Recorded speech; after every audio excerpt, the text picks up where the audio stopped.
Good evening. This is P. Francis McNichol, otherwise known as Phil. To my friends, I am doing a reading.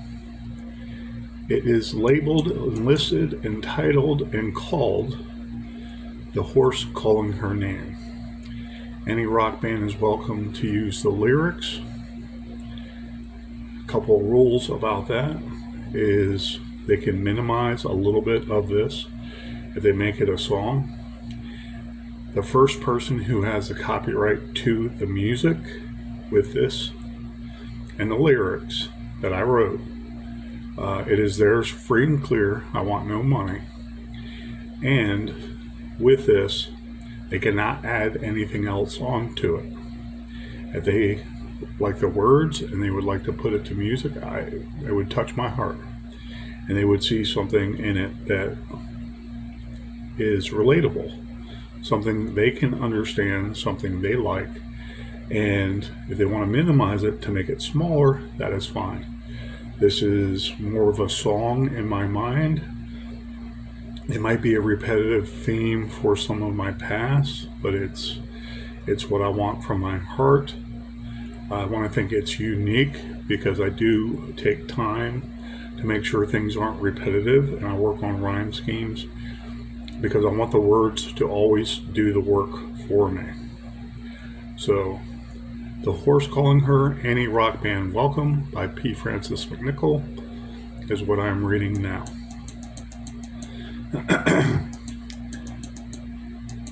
Splintered spoons highlight a coroneted red moon. Under her bed, horrors were fed unvetted cartoons. Heaven gave birth to a pure pale horse poured in a purse. Horses in gear prepping your spear, scarred liverwurst. As far as the eye could see, hoping the past stays buried. Please come and rescue me, you burned up in a flurry. A blush stain in the rain, you speak of something not true. Gangbangs missing a vein, holes deep inside of you. Day to day, I sway in the moribund doldrums, praying away what's not to say, my guns, cumbersome. As far as the eye could see, hoping the past stays buried. Please come and rescue me, you burned up in a flurry. There comes a time in every man's mind, I'm afraid. A mime swears on a dime in the hell you made. Wake and forsake me, my dear Lord, nowhere I see. Shake and wake my enemy, we have somewhere to be. As far as the eye could see, hoping the past stays buried. Please come and rescue me, you burned up in a flurry. Alleys come and go in the shadows below. Slum pantries close in the slow ghetto snow. Where did he go, your boogeyman with the blow? Selling your soul to a hole, me the last to know. As far as the eye could see, hoping the past stays buried. Please come and rescue me, you burned up in a flurry. Nodding again, just look in my eyes and on your hands. Plotting your plans atop a trap door in quicksand. Loosen these shackles of shame on the run in this game. Fanning inflamed tabernacles of pain, beldame. As far as the eyes could see, hoping the past stays buried. Please come and rescue me, you burned up in a flurry. Where the slurry is stirred and guilt inferred, on a casket of flowers and black spoons offered. Never blow me a kiss when it's you who I'll miss. Up in a cottony bliss, white horses neighing hisses. As far as the eye could see, hoping the past is buried. Please come and rescue me, blown away in a flurry. As far as the eye could see, hope in the past stays buried. Please come and rescue me, you burned up in a flurry. The end. I really enjoyed writing this. I enjoy writing mostly everything I do. And sometimes I feel like I want to push myself to the limit and work on so many different words and rhyme schemes. But in my style, I want to keep it simple. Usually 2 segments, what have you, in a sentence or in a verse, doing couplets, maybe 4 verses in that couplet. So it's 4 segments total in that couplet. And I like the words to mesh and intermingle and rhyme and just hit the mark perfectly. When I was singing this in my head, it's a commonality for me to make the words rhyme the way I like. And I like it short, sweet, to the point. I like it somewhat metered and not, I want to say, well, short here with a rhyme and then something completely different, but it's the same work and it's just a longer sentence and it's kind of like a run-on sentence, but it rhymes and the flow is all over the place. Here with a song in my mind, I don't know how someone would harmonize when they're singing it, okay? But I imagine great music to it. I imagine the harmony extending it somewhat. So it's not just a fly-by-night song. It's maybe a 7-minute song, 8-minute song. And with the beautiful music in there, like, let's face it, there's beautiful music out there.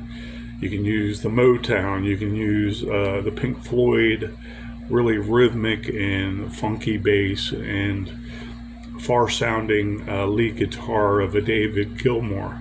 You could do a rock opera song with this, and it could be a whole album side, okay? I don't care. If you see what I see, referring to the horse, there's literature all over about Pegasus, about the white horse that came out of heaven with Jesus on him, the white pale horse of death. Okay, that is also in I believe Genesis, not only Revelations. But anyways, I digress, because a white horse is known for its purity and its honesty and its proud moral character. Okay, the right side of life, the best side of life, the good life has to offer you with that white horse. However, it's a powerful symbol that was hijacked because of heroin and heroin addiction. So I always want to capture that, okay? I'm reminded of some bars in the past, Crazy Horse, referring to, I believe, an old Indian name, character or person. And I've heard of bars before, White Horse, or pretty much White Horse, Stallion, something to that effect. And it's about horses, and it's kind of like the commercialism, the sign, you'll see like something like Pegasus, or you'll see something like a unicorn, which is nothing but a horse with a horn, a single horn, a unicorn, so on and so forth, because the symbology is there, and it's something that is normal for most Americans to understand if they pay attention to any kind of current events or any kind of what America had in its past, especially post-Vietnam War or during Vietnam. People getting addicted in our cities. A lot of, I want to say, veterans coming back, they were already addicted to pain medication because of maybe an injury. So they were hooked on morphine. And they can't get morphine anymore from an actual doctor because they don't have insurance or for whatever reason. So they self-medicate. And you have heroin out on the streets. being imported possibly by some of those same veterans. But anyways, they become addicted, and women do too. In my history, knowing quite a few, but especially one that I cared about, who always chose getting high over moving forward, growing up, having a great relationship, family, what have you, and she didn't make it. So I want to say it's an ongoing theme. Yes, it's in my mind, but it's an ongoing theme.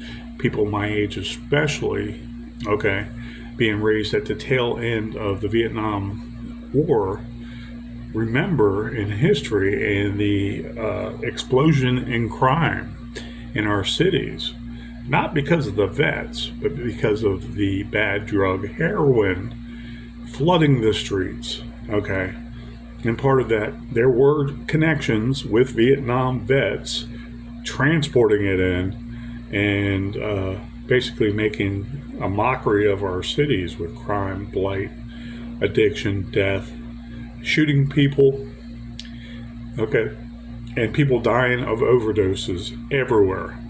Well, in the modern era, you think it wouldn't be that bad in the late 1990s when I met a certain person that was addicted. And so it's in my heart, it's in my soul. And I believe with a rock group that has great music, something like a rock opera, something I want to say similar to the longer music of the 1960s being somewhat trippy, whether it's Pink Floyd or Iron Butterfly, but somebody else. There's an actual rock band that can do a rock opera, make something like this just one side of an album, okay, with great music in between and the verses and the chorus. Have at it. But as I stated before, you can minimize it, make a song. You got the copyright for it first, it's yours. I don't want any money. However, I want name recognition, and you can't add on to it. Okay? You feel what I feel. Your music is going to speak for you. You are showing me homage to play something that touches your heart too, or you just know about that seedy side of life where heroin is known as the white horse, the purity of it, okay, the strength of it, you know, the bravado, okay, the strength of it, so to speak. And it took someone close to you, and you know exactly what I'm talking about. And so it's an ongoing theme in a lot of people's minds, believe it or not, when you know about addiction and you know about people in that life, I want to say in that life in general, okay, and what they're dealing with. And I'm sorry, my heart doesn't bleed for them. My heart doesn't bleed for people that were my friends who died because they chose. It's a conscious choice. Even when it's a disease, the doctors say, it's still a conscious choice to keep on doing it and not seek help, you know. And if that's the choice over me, hey, this is why this song means a lot to me. And it means a lot to a lot of Americans dealing with fentanyl overdoses, Oxycontins, and all the street pills that used to be safe, and they're enlightening their minds when really they're killing themselves. They're killing their souls, and there's no doubt about it. There's no argument. You are. If you don't try to arrest and fight your addiction, yes, you admit you have a problem, and then you seek help. Okay, you let it roll over you like a big tidal wave, and say, "I have a problem. I can't do it myself." Go seek help. Okay. Otherwise, you're basically failing anyways. It's a disease, so you have to sit there and pamper me. No. It will never happen in my lifetime, me pampering any addict who chose their way of life over friendship. Okay? And they especially have to, when they're coming back, they have to reach out to me for that same kind of help or that same kind of friendship when they say, yeah, I had a problem. I worked on it. Unfortunately, some people don't make it back. And I hope ultimately a rock band has the same vision that I've written down, and it hits home with them too. They play great music. You know, they are the artists, and if they want to do something with it, I want no money from it. I just like to see it bloom, so to speak. So anyways, this is a poem, The Horse Calling Her, and it will be placed inside of a blood red sea. And I really enjoyed reading it. My mouth drying out since it's a long end to a long week. But I thank you very much, and I'll post this now to YouTube. Thank you, and God bless.